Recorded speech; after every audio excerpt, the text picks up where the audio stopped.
दोस्तों बिटकॉइन में एक अच्छी खासी फॉल आ सकती है क्योंकि एक बेयरिश ब्रेकडाउन हो चुका है। क्योंकि ये जो ट्रेंड लाइन था वो अच्छा खासा सपोर्ट प्रोवाइड कर रहा था। अभी फिलहाल इसके नीचे जाएगा तो सेलर्स अगेन से आ जाएंगे और प्राइस को लेके काफ़ी ज़्यादा नीचे जा सकेंगे।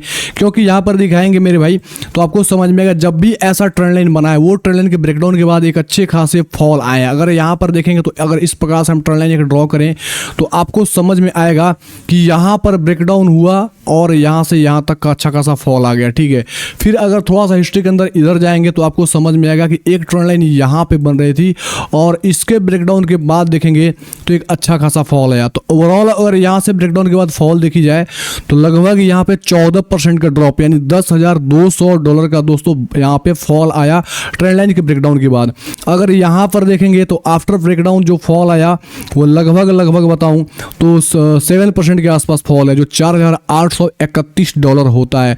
तो सेम टू सेम आप देखेंगे तो यहाँ पर एक ब्रेकडाउन हो रखा है और इसके ब्रेकडाउन के बाद बिटकॉइन की फॉल कहाँ तक आ सकती है वही चीज़ इस वीडियो के अंदर कवर करने वाला हूं। साथ में देखेंगे तो सीपीआई डाटा आने वाला है और सीपीआई डाटा मार्केट के अंदर काफ़ी ज़्यादा प्रभाव करता है और वो कल के डेट में आने वाले यानी 10 तारीख को 6 PM पे।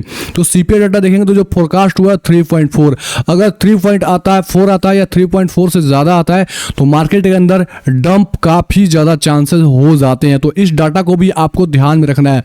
अगर 3.4 से कम आता है, 3 आता है या 3.2 आता है तो मार्केट उस चीज़ को इंजॉय करेगी। तो ये जो शॉर्ट टर्म के अंदर ड्रॉप आ रही है मेरे भाई वो कहीं ना कहीं सपोर्ट लेके अच्छे खासे ऊपर के साइड मोमेंटम करना चालू कर देगी। तो सीपीआई डाटा पे निर्भर करता है क्या मोमेंटम होने वाला है। ओवरऑल आपको चीजें समझ में आ रही होगी कि मार्केट के अंदर बिटकॉइन का क्या सिनेरियो है। अगर ये तीनों ट्रेंड लाइन देखेंगे तो सेम टू सेम आपको सिनेरियो समझ में आ रहा है कि जब भी ट्रेंड लाइन को ब्रेकडाउन किया है तो अच्छे खासे फॉल आए हैं और जब भी सपोर्ट काउंट किया है तो यहाँ से अच्छे खासे बाउंस आया हुआ है। अब देखेंगे तो इस ट्रेंड लाइन में एक सेम सिनेरियो जो सिनेरियो यहाँ पे बना हुआ था, ट्रेंड लाइन बिल्कुल पास सिमट के चल रही थी। सेम चीज देखेंगे यहाँ पे सिमट के लेकिन ये बुलिश ब्रेकआउट हुआ था। अभी फिलहाल मार्केट में बेयर आ चुके हैं तो उसके अकॉर्डिंग आपको अपना सिनेरियो चेंज करना होगा। जैसे इस ब्रेकआउट पे हमने एंट्री किया था मेरे भाई, यहाँ कहीं एंट्री किया था 1 घंटे के अंदर अच्छे से विजुअल होगा। मैं इसको एक काम करता हूँ 1 घंटे के अंदर दिखाता हूँ। अगर आप हमारे पुराने व्यूअर्स होंगे तो इस चीज़ को अच्छे से भली भांति आप लोग समझ पा रहे होंगे।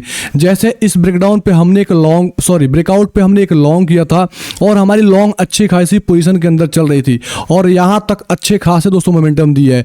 जब यहां आया तो लगभग मैं 50-60% अपने पोजीशन को क्लोज आउट कर दिया, लेकिन यहां आया तो मैंने प्रॉफिट बुक नहीं किया।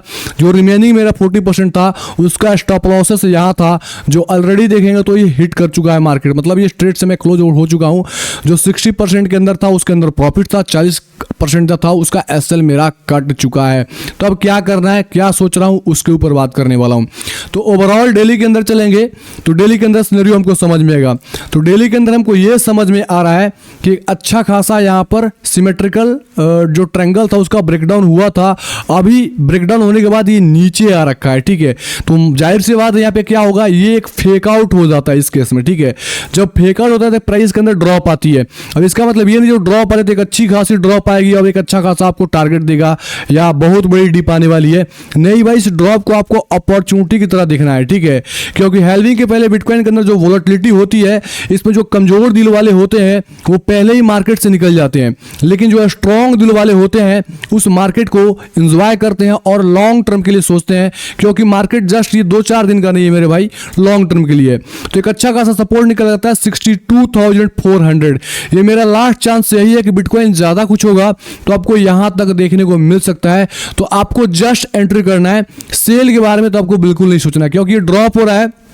जो सेलर्स हैं वो सेल कर सकते हैं, लेकिन इस केस में अगर ये वाली मतलब न्यूज़ है तो इस न्यूज़ के कारण यहाँ पे प्राइस सेक्शन फॉलो नहीं होगा तो वोलेटिलिटी काफ़ी ज़्यादा हाई होगी, तुरंत से ऊपर तुरंत से नीचे। तो मैं चाहूँगा कि आप इस ट्रेड को अवॉइड करो, एटलीस्ट वेट करो बिटकॉइन को ब्रेक करके, और जितना नीचे आएगा तो आपको पार्ट में एंट्री करने का मौका मिलेगा।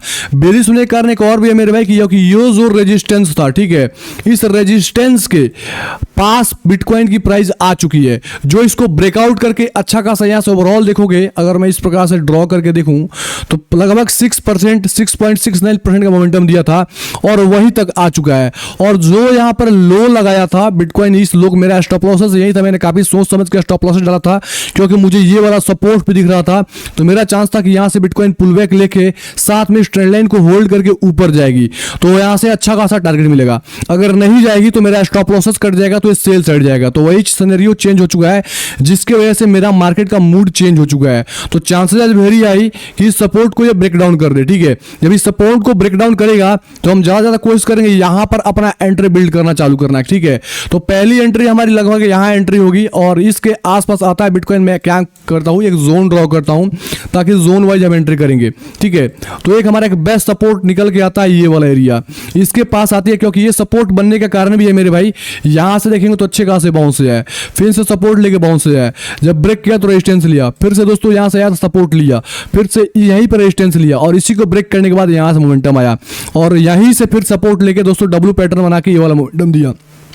तो हमको क्या करना है, अगर प्राइस ड्रॉप होकर नीचे आती है, अभी सेल के बारे में तो बिल्कुल नहीं सोचना है क्योंकि सीपीआई डाटा आने वाला है, इस केस में हम सेल यहाँ पे प्रेफर नहीं करूंगा। अगर सच में प्राइस ड्रॉप आ जाएगी तो कोई बात नहीं, हम नेक्स्ट टाइम बाइंग का अपॉर्चुनिटी ढूंढेंगे, लेकिन हम सेल मना कर रहा हूं क्योंकि ऑलरेडी देखेंगे तो बिटकॉइन के अंदर वोलेटिलिटी की चांसेस हो जाती है सीपीआई डाटा के कारण। तो उस केस में जब भी कोई इवेंट होती है तो मैं ट्रेड वहां पे नहीं लेने को, मतलब लेने को मना करता हूं।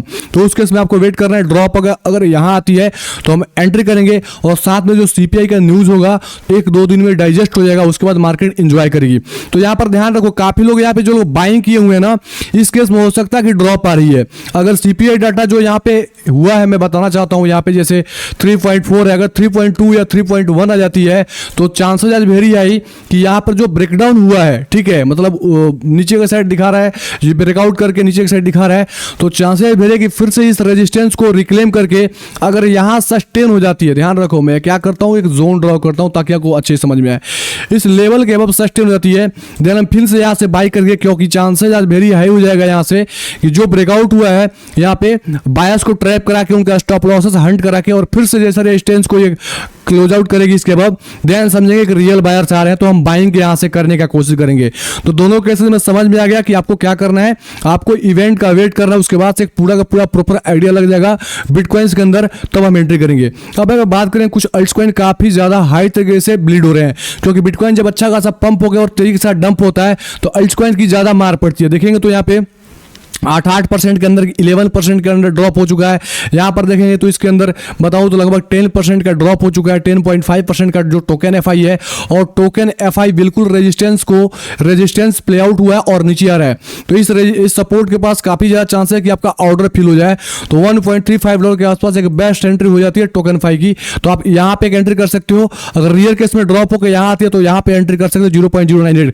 ध्यान रखो, मैं बुलरन का टारगेट बता रहा हूं, बुलरन एंट्री बता रहा हूं, डीसी बता रहा हूं, इसको शॉर्ट टर्म के लिए तो बिल्कुल नहीं सोचना, लगभग 2024 एंड तक तो इसको होल्ड करना पड़ेगा। ठीक है, अब बात करूंगा मैं दूसरा कॉइन है, वो बात करूंगा मैं मैटिक कॉइन का। ठीक है, क्योंकि मैटिक कॉइन मेरे अकॉर्डिंग लगता है कि ये चीप प्राइस पे आपको मिल रहा है, रिसेंटली इस ट्रेंड लाइन को होल्ड करके ऊपर गया था, अभी नीचे आ रहा है, तो इस ऑर्डर को काफी ज्यादा चांस है कि फील करे, तो लगभग $0.84 के आसपास आती है तो बेस्ट एंट्री होगी, और नेक्स्ट एंट्री 0.73 के आसपास। ये हम लोग एक्यूमुलेट कर रहे हैं प्राइस को, क्योंकि ये प्राइस हमको जो मिल रहा है तो ड्रॉप बिटकॉइन में ड्रॉप आने की वजह से मिल रहा है। अगर बिटकॉइन सस्टेन करता है तो फिर ये प्राइस आपको मिलेगा नहीं, और अल्टकॉइन के अंदर अच्छे खासे बाउंसेस आएंगे, तो फिर हाथ मलने के सिवा आपके पास कुछ नहीं बचेगा। उसके बाद दोस्तों बात करूंगा जो पहला कॉइन जो बेसिकली एआई बेस्ड कॉइन है, और ये कॉइन का नाम है रेंडर। ठीक है, और रेंडर जाहिर सी बात है सबका फेवरेट है, रेंडर रिसेंटली एक अच्छा खासा टॉप लगाया है, और रेंडर दोस्तों अगर इस प्राइस के आसपास आता है लगभग $8.14 के आसपास, तो रेंडर के अंदर एक बेस्ट एंट्री हो जाएगी। ठीक है, ये हमारी फर्स्ट एंट्री होगी रेंडर के अंदर। ठीक है, अगर इससे थोड़ा सा और नीचे आएगा तो हमारी एंट्री $6 के आसपास होगी, मतलब 5.9 से $6 के आसपास, क्योंकि ये नीचे फ्लिप करेगा ना तो सेलर्स एक्टिवेट होंगे, और जैसे सस्टेन करेगा तो अच्छे खासे बाइंग आएगी, तो रेंडर को आप यहां पे एंट्री कर सकते हो।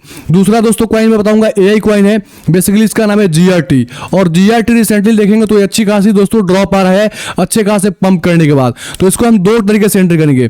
पहली एंट्री हमारी होगी यहां, जो ये डबल बॉटम का ब्रेकआउट होने के बाद नेकलाइन निकल के आता है, है जो लगभग $0.23 के आसपास होता है, ठीक है। उसके बाद वीकली बेसिस पे देखेंगे तो वीकली बेसिस पे ये ब्रेकडाउन हुआ है, और डेली के अंदर देखेंगे तो ज़्यादा समझ में आएगा। तो डेली के अंदर देखेंगे तो डेली के अंदर भी ये सपोर्ट को ब्रेकडाउन करने के बाद इसको रेजिस्टेंस ले रखा है, तो चांसेस आर वेरी है कि ये ड्रॉप आए।